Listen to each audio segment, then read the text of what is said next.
आपल्याला कारल्याच्या चकत्या किंवा चिप्स या रेसिपीची रिक्वेस्ट आली होती, तर चला पटकन रेसिपीकडे वळूया। बाजारातून पाव किलो कारली आणून कृतीमध्ये दाखवल्याप्रमाणे कापून घेतलेली आहे, त्यामधल्या बियाही काढून घेतलेल्या आहेत।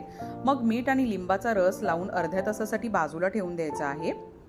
अर्धा तास झाल्यानंतर आपल्याला 2 पाण्याने कारली स्वच्छ धुवून घ्यायची, म्हणजे त्यामधला काही कडवटपणा निघून जातो। आता यामध्ये आपल्याला हळद, लाल मिरची पावडर, धणे पूड, जिरे पूड, गरम मसाला, आमचूर पावडर, चवीनुसार मीठ, 2 चमचे तांदळाचं पीठ घालायचं आहे, व्यवस्थित कोट करून घ्यायचं आहे।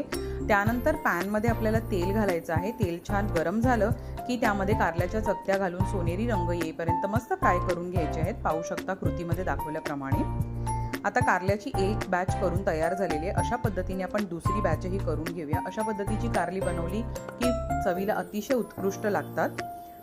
तर मग कारल्याच्या चकत्या किंवा चिप्स करून तयार झालेले आहेत। रेसिपी आवडली असेल तर